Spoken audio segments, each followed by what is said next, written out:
Welcome back to Ask an Advisor, where we go deep on all things investing. I'm Krista DiBiase here with Mr. Wes Moss. Wes Moss. Hi, Krista. How you doing? I'm great. Good. I'm excited about today's show. I know. Hopefully, we've got questions flooding in. We do. We Good. definitely have a lot of questions, but I hear the first thing you're going to talk about is something we're all wondering, like, how do you figure out how much you need for retirement? You know, I think that even if you know how much you need for retirement, you don't think about it every day, so you kind of forget.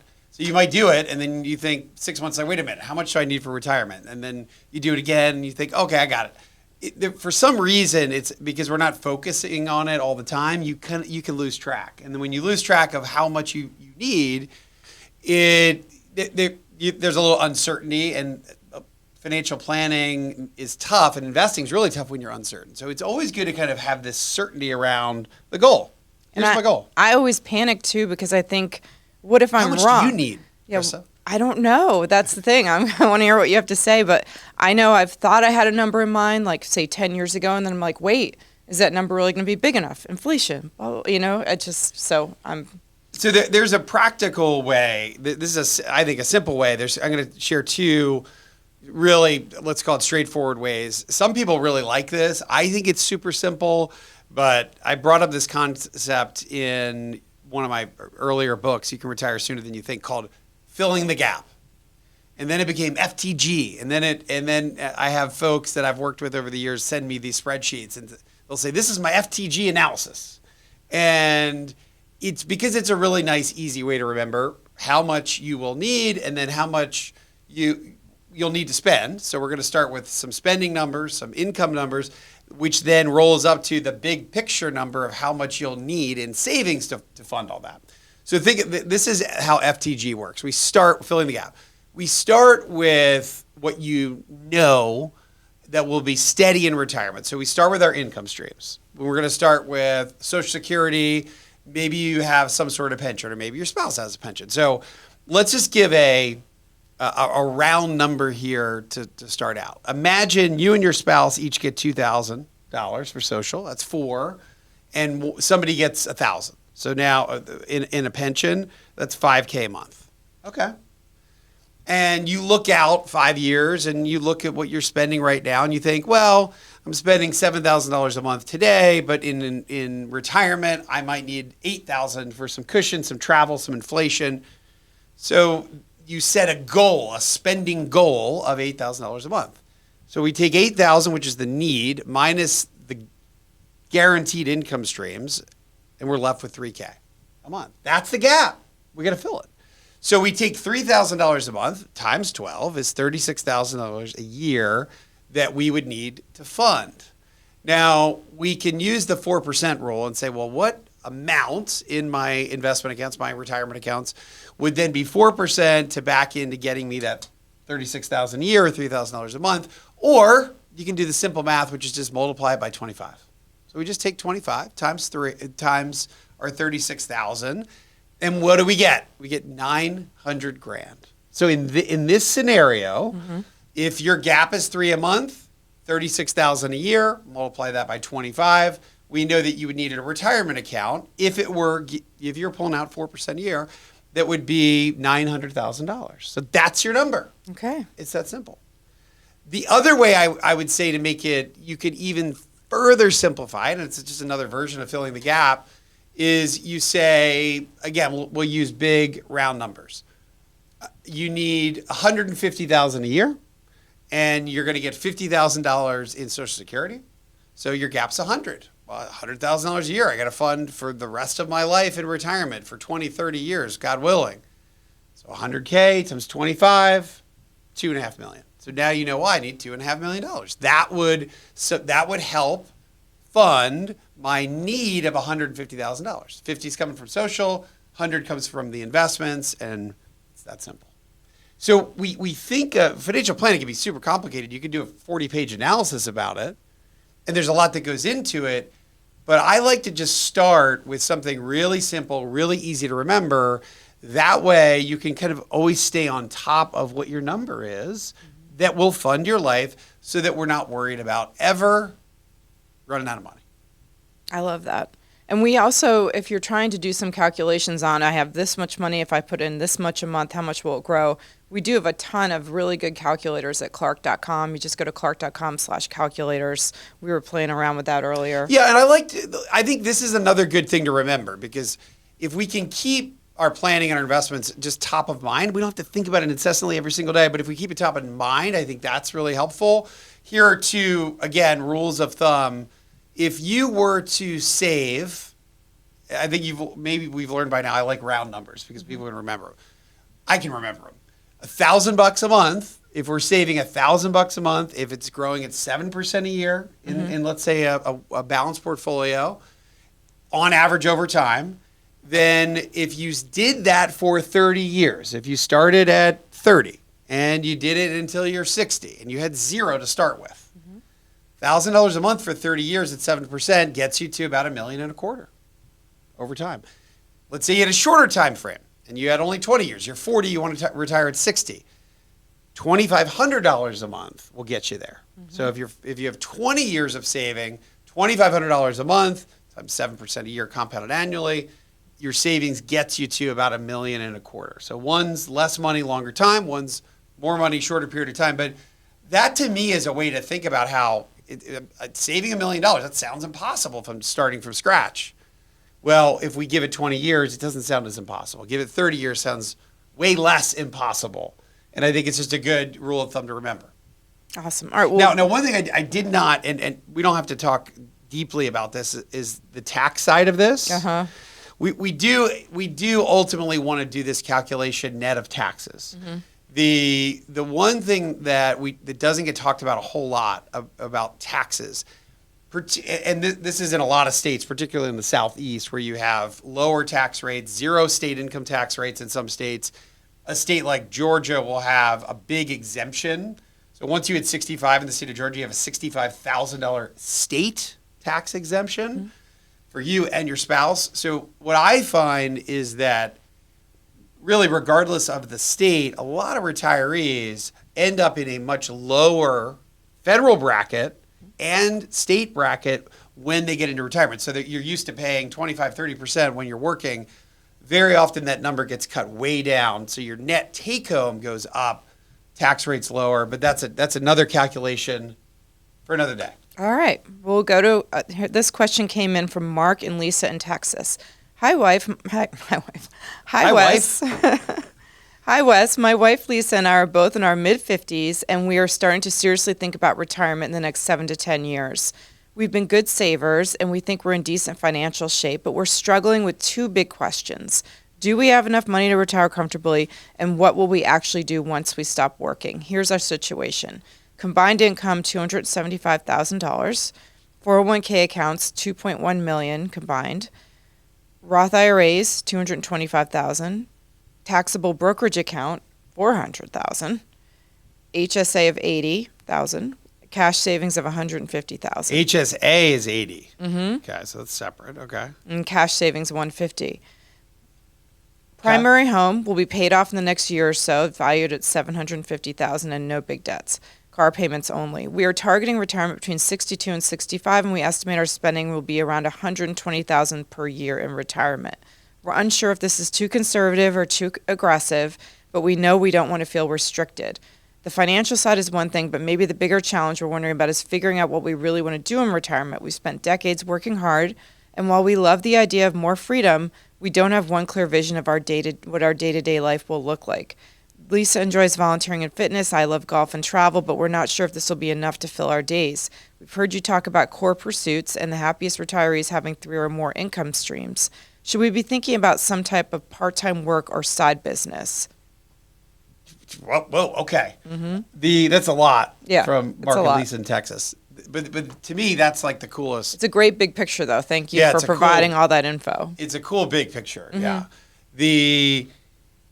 So we've got to figure out how we've got to find our full purpose in retirement, and that's all these core pursuits that I've talked about over the years. I think more accurately, we don't have to find our purpose. I think that's a scary word for a lot of people. It's like, well, what's your purpose? So I'm going to save all the river fish in northern Alberta and start a nonprofit. Like, We don't have to do something that dramatic. And I think people feel that pressure to do so. We can just think about our daily things that we love to do, which I call core pursuits or super activities that they're going to fuel our schedule and our day. And they can absolutely be. They can create what your daily purpose is. But we got to fund it. We got to fund the purpose. So we're going to create it, but we got to fund it. And we'll start with that right out of the gate. And Mark and Lisa gave a nice recount. I'm like scribbling here on jotting down these numbers. Did they say what they're spending, what they would want to spend, or they said they estimate it to be 100 and I think it was 20,000 a year. Yep, 120,000 in a year. the spend? Okay. So think of it this way, and this is a little bit like a filling the gap that we just talked about. And let's assume that a couple that's both working, making a big living, $275,000 is a couple. They're making lots of money. So they're probably going to max out Social Security. Now, depending on when they take it will determine the amount. If they take it early, it'll be less. If they wait, it'll be more. But I think it would be safe to say between a couple that's working and they're going to get $50,000 a year in social. So think of that as one of the, quote, guaranteed income streams. I think that's a good estimate. The next estimate would be then what would the 4% rule or the 25X rule, we're going to use the 4% rule here, on the assets that they have already saved. So they got 2.1 in a 401k, a little less than $250,000 in a Roth, 400K in a brokerage account, and 150,000. From my math, that gets them to about 2.87 million. It's a lot of money in retirement. So if you're listening, you think, of course they can retire. All depends on the spending, right? If they needed 250 grand a year in spending, that wouldn't be nearly enough. If they need 80 grand a year, they only need 30 more than Social Security. This would be super easy.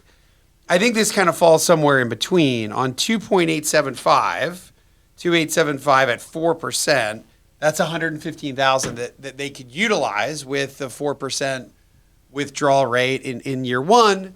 Remember, we get to increase that for inflation over time.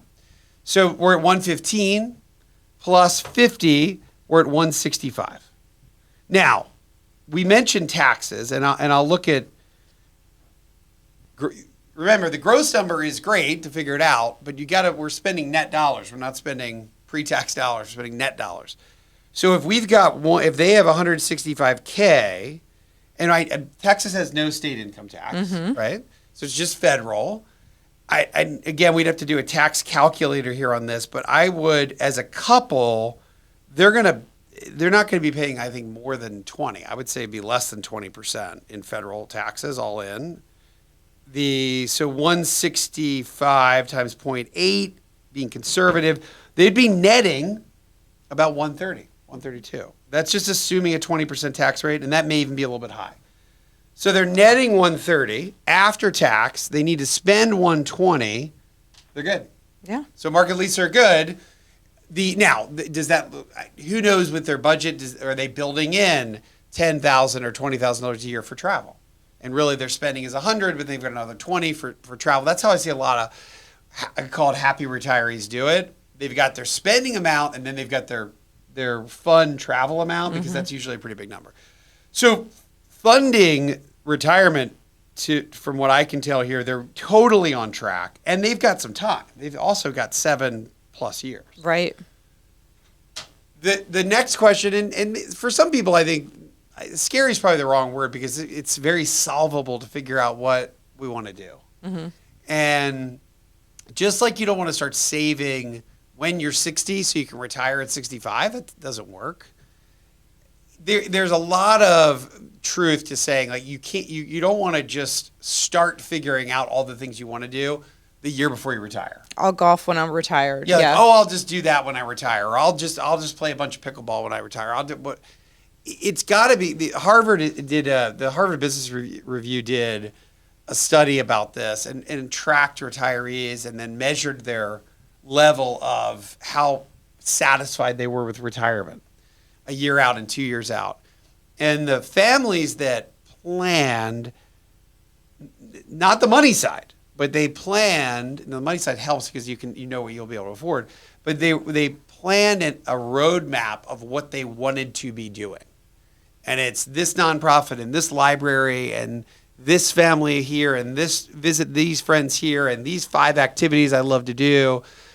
And the folks that had just a visual map of that, whether it's color pencils or stick figures or whatever it might be, they were the ones that ended up with the retirement that they were highly satisfied with, that they really enjoyed, they loved. So what I would say to Mark and Lisa is just start practicing that now. Like, don't wait.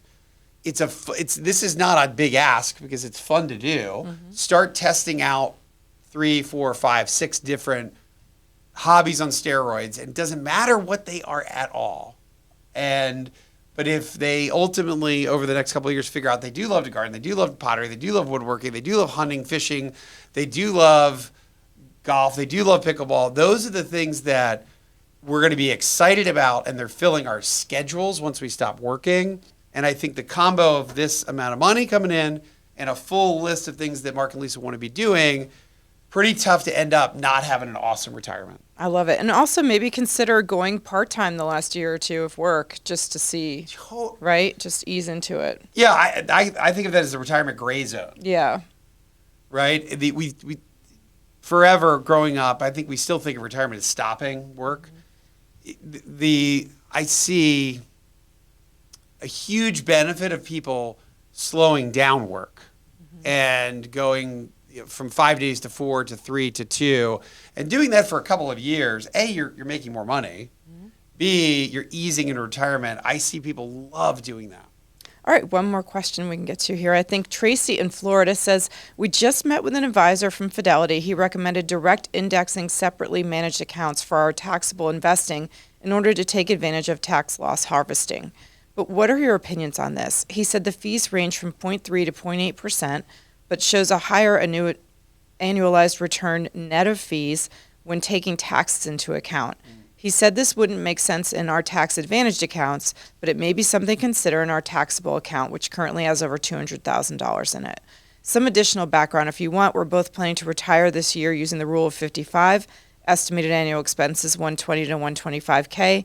Total savings approximately $2.6 million. Ooh. 401k traditional they break that down into where all those are. Thanks again for all you do for us. Clark's advice over the years helped us save tons of money, take lots of trips, and be able to retire early. I'm glad Clark is also starting his phased retirement. And did you bring that up because of this question? No.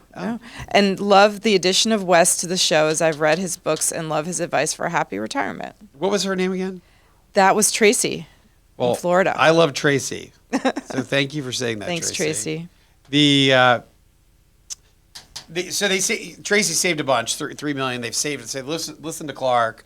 They've accumulated. Tracy, you've accumulated a ton of retirement cushion. I think of it as a giant engine. That's a lot of horsepower to produce income for the rest of your life. The question, there are 2 things here. The one is about early retirement, and that's the question around the rule of 55. 99% of conversation when it comes to when you can access your retirement money is about the 59 and a half. 59 and a half, 59 and a half. That's when you can pull money from your IRA or 401k without worrying about a 10% penalty. But if you work at a company and you stay until you're age 55 and then you leave after you've already turned 55 and you leave the money in that company 401k, you can invoke the rule of 55, which allows you to tap the 401k. It doesn't work if it gets rolled into an IRA. But if it's still in the company 401k, then you can access those funds without the 10% penalty early. So that's 4 years early, or almost 5 years early. So I love that rule, particularly for early retirees. Secondly, and I guess we've started to get, I think it's because we've been getting more questions around SMAs, which are, I've always known as separately managed accounts. Mm-hmm. I think of them as private mutual funds. Like if you have a mutual fund, you've got 200 stocks in a fund, but you just see the 5 symbols in your Schwab, Vanguard, Fidelity account. You have no idea what's inside that fund. Well, you know what's in it, but you don't see it. A separately managed account is a fancy way of saying you've got your privately managed, it's almost a privately managed fund. got a manager or some sort of strategy, and you get to see all the components. And go back even 5 years, you really heard very little about direct indexing unless you had millions of dollars. But the advent of almost no trading costs, the advent of technology, artificial intelligence, it's now become really easy to replicate an index, whether it's the Russell 3000 or the S&P 500 or a dividend index. I mean, you can get really specific using direct indexing. And the difference here is that you own the individual companies. Now, I don't know exactly what she was asking about on the fee, what she cited, but the industry essentially is going to be anywhere from, I think, as low as 0.1% a year to as high as 0.5% a year. So 0.5% a year is a lot for an index fund. When Vanguard funds or most index fund companies are 0.1, or even less than that in some case, in a lot of cases with ETFs. So you do pay a little bit more just to get an index when you're doing direct indexing. She's right. You don't need to worry about it in an IRA because there is no tax loss harvesting inside of an IRA. You don't get any benefit to have a loss, and you don't get any penalty or tax if you have a gain. It's all sheltered until you pull money out of a retirement account. A Roth, again, no tax when it's getting pulled out. But on an after-tax money, that I do think that there's some. I actually do use some direct indexing, and that's because if you want to pull from that amount, if it's just in one ETF and it grows, then by and large you're paying long-term capital gain taxes on the gain. So if you put in 100K, it grows to 200K, and you say, well, I need to take 20,000 out, you're going to be paying taxes. On direct indexing, because if you think about this 500 stocks all in your account, and they are always harvesting the ones that are at the, let's call it, the losing positions, even though the whole account's growing, they're harvesting losses so that when you do need to take some funds, they can offset your capital gain. So the theory over time is that your net take home, if you need to pull money out of it, because you can avoid some of the taxes by offsetting them with losses, you could end up with more net money. Now you're paying for it, but I do think that these are good strategies as long as you're keeping the cost in the, call it 10, 20 basis point, 10, 20, 30 basis point range. Okay. When we come back, you're going to talk about something your mom actually called you about, right? Super scary headlines? Scary headlines. They happen every day. But only once in a while I get a text from mom about it. Okay. Welcome back to Ask an Advisor with Krista DiBiase. I'm Wes Moss. That's me. Good to be back. What do we got on tap? I want to hear what made your sweet mom, text you or call you. Was it a call? It was a text. It was a text from an article, scary article.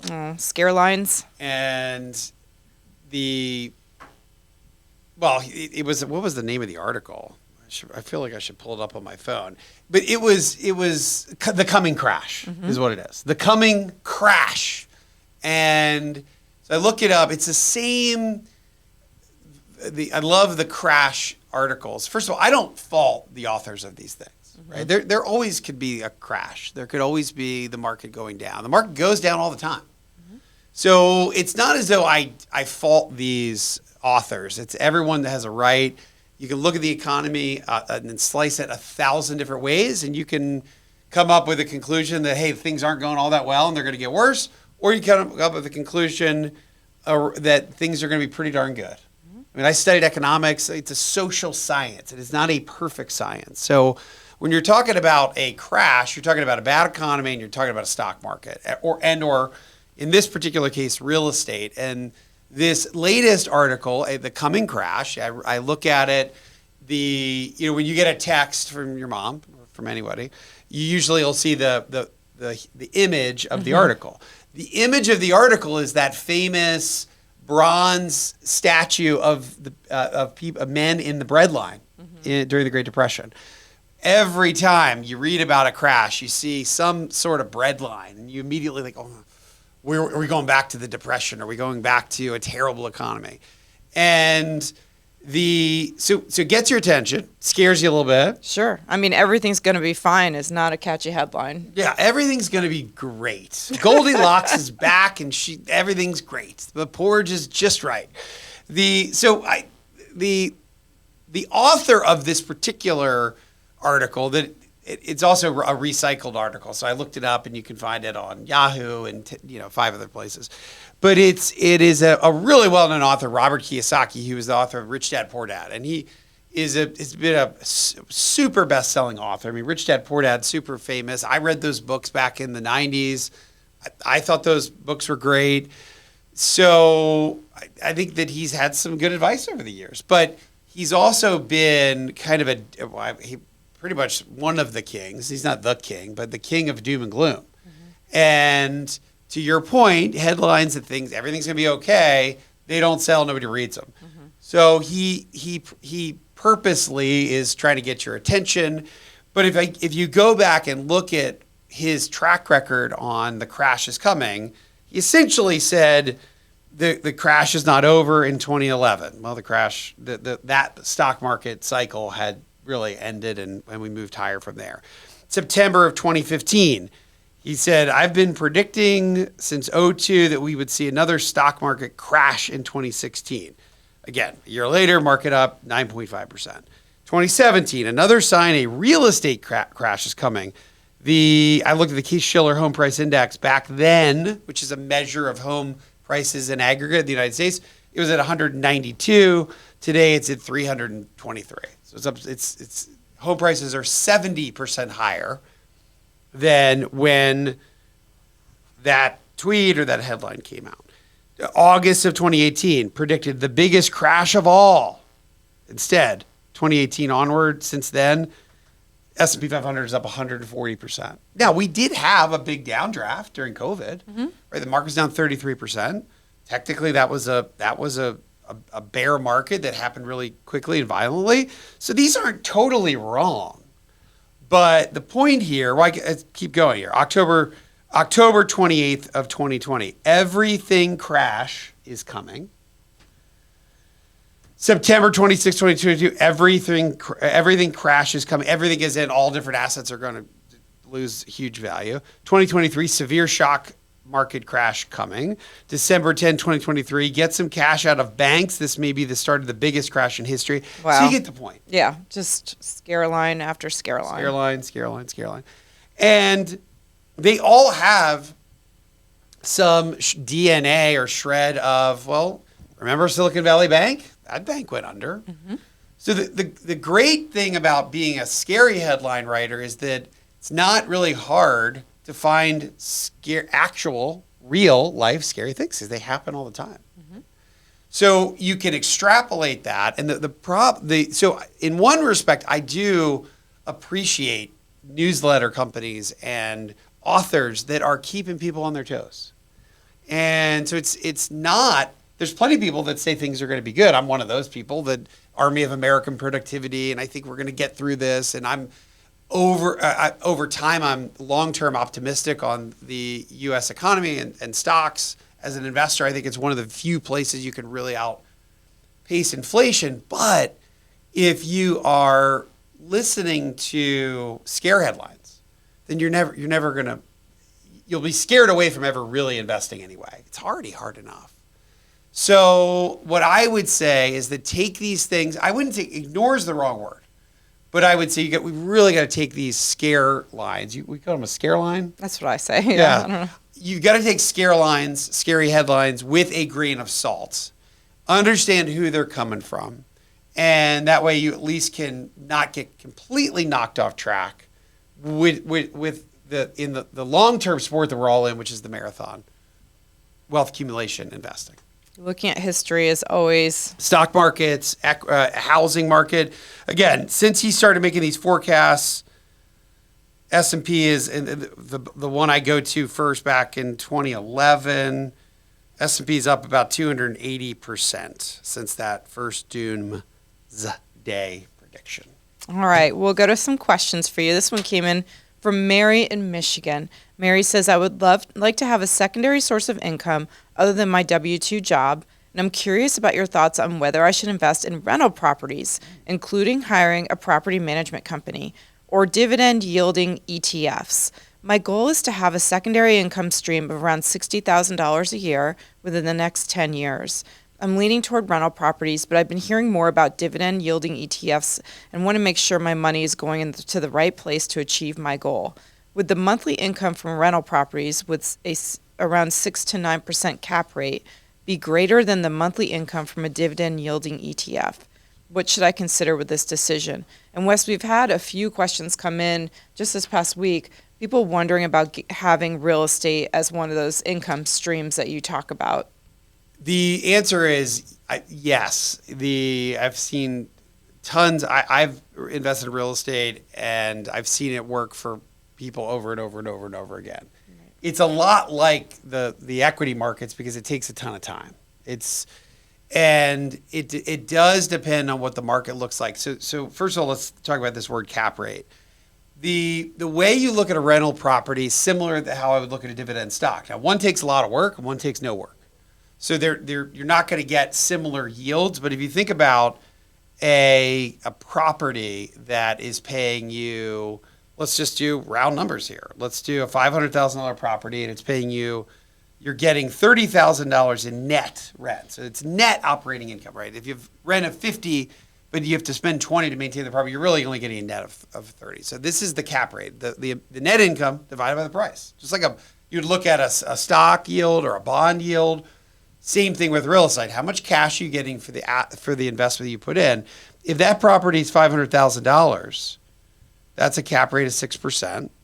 And that to me is about the floor. Really, 5 to 10% is the rate of yield you want in order to make a property worth the time, the trouble, the energy. And that's a pretty good rate of return. But that's also just the yield. And this is we're all after total return. Total return equals growth. It's income plus growth. So imagine you have a property that's appreciating at 3% a year as well. 3 plus 6 is 9 over time. That's a pretty darn good rate of return and a great way to diversify for retirement. And when it really works out is that you end up accumulating one property, maybe the next year or 2 years later, another property. And you do that over 20 or 30 years. And by the time you're getting to retirement, most of the properties are paid off. And then you get this net cash flow, but it takes a long time for that to all work out. Mm-hmm. But once you have the property paid for, you've got this what can be a really nice yield coming in, and it's truly mailbox money, right? It's just coming in every single month. Now, there's a lot of work involved, and if you think about real estate investors are not just going out and saying, hey, I want to go find a property, and they look at a few places and they say, well, usually it's just like anything else that turns out that's hard to do, that's profitable. It takes a ton of searching and scouring the landscape. So you're going to go look at 10, 20, 30 properties to find one that has a good cap rate. If you have a $500,000 property and the rent in that area is not all that good, and you end up with $10,000 in rent on 500, that's a 2% cap rate. That's just not worth the time, the trouble to go find a renter. Once the renter leaves, you got to find another renter. Problems with the toilets, the roof, the windows. Mm-hmm. So it's an active sport. But if you find a cap rate that's 5% minimum in the way I'd look at it or higher, then I think that's when you want to start getting interested. Just like a bond, though, if the cap rate is way high, like 12, 15%, that means there's something going on too. Mm-hmm. So you've got maybe a risky property as well. So I like that sweet spot, 5 to 10%. That's cap rate, and I think that can make a lot of sense for anybody, but it just takes a lot of time. And a lot of markets, I'd say around the country still, we saw the huge run up in property values, but do you have concerns about the fact that, a lot of markets seem pretty high right now? Well, again, I was just looking at the Case-Shiller Home Price Index. It's gone essentially straight up, mm-hmm. and that's the measure of home prices in general in the United States. I'm looking at a chart right here. There was a tiny little dip after COVID, and then it's essentially just been straight up. Even if you go back to January of 2020, before the pandemic, index was at about 210. It's at 323. So home prices are up 30, 40, 50%. In some markets, they're up more like 100%. Right. So I think that we've got to be careful, particularly in those markets that have doubled versus up 30, 40%. And it's all relative to how much rent how much rent we think we're going to get. The other thing is that the real estate dynamics, in my opinion, are pretty favorable for property. Right? We've underbuilt in the United States since the 2006, 7, 8 financial crisis, housing crisis, hit the housing industry just like an absolute brick wall. Housing activity went down home building went down 80%. And it's never really, really recovered and caught up for that. So we're a little bit of this shortage for the number of homes, the number of people who would like to get homes. So I think that housing is still has solid fundamentals because we're kind of underbuilt, but it's hyper local, and wherever you are asking from, you're going to know your market. You're going to know the economy of your hyper local market, and you're going to know how easy it is to rent places out. So true. Okay, Sherry in Oregon sent this in for you, Wes. I'm going to be a beginner and invest in the investment world and looking for short-term investment options only because my project viability in the USA currently is for about 2 to 3 years. I might need to move out of the country in case my project doesn't get an extension. Currently, I have around $30,000 in a 401k invested in the S&P 500 and Fidelity. I have cash of around $30,000 in a Fidelity brokerage account. I'm 40 years old. Kindly advise on the below queries. 1, should I keep or take out money from the 401k considering short-term visibility? I know about the early 10% withdrawal penalties and taxation. If you suggest keeping the money in, would there be any complications if I try to withdraw money after the age of 60? In this case, I'm thinking to keep it in there for the kids' education in the USA. 2, I'm also planning on buying some low-cost funds. I need advice to know if it's worth buying considering my short-term visibility. Do you have any other suggestions for low-cost funds, and how about T-bills? And 3, I also want some exposure to cryptocurrency. So I put $500 into Bitcoin and Ethereum. I hope that should be fine. I think that would be fine. It's not a ton of money, and I think that, again, I'm not a big believer in. I don't have a ton. I have a little bit too, probably just like her, that I bought many years ago, but it's just not a big part of how I invest over time. It's just It's just too hard to value it as an asset. I know that some people are crazy, love crypto, and then you still have Warren Buffett's of the world says it's terrible. You can't value it. The answer probably lies somewhere in between, but I just can't value, don't like it, so don't really own much of it at all. But I would say a couple things. She's Mary? That was Sherry. Sherry. I think we had Mary. We had Mary in Michigan first, and this is Sherry in Oregon. Sherry, you don't want. I don't think you want to tap the 401k. You're too young.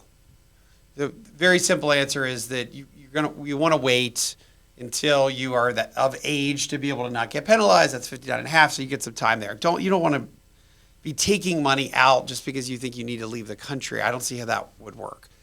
Secondly, I do like this idea of keeping money safe because you're in a short-term and highly uncertain position. So when you're in a short-term, highly uncertain position, meaning you don't know if you're going to have your project renewed and you might have to move back to or move to another country where you were from, that's expensive and you need some flexibility and some cushion for that. So I would want to leave that 30 she has. I would want to have most of that in cash. Maybe you put 10 of that in a low. I like that she said low cost funds. I like low cost funds too. Some sort of low cost, highly diversified index fund. But I would be leaving 20,000 in some sort of money market. So she mentioned T-bills.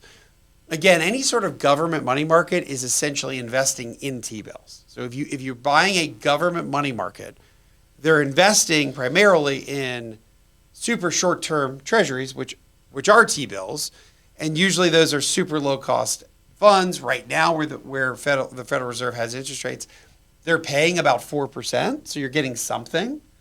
And I would want to leave that and keep that dry powder ready if she does end up not getting renewed on a project and has to move. It's expensive. I would keep that money, at least 20,000 of the 30, in some sort of money market and keep it safe. That's my take, Sherry. All right. Well, that does it for us today. We'll be back next week with a new episode. Clark will be back tomorrow. Hope you enjoyed this episode of Ask Thank an you, Advisor. Krista. Thank you, Wes. Have a great day, everyone.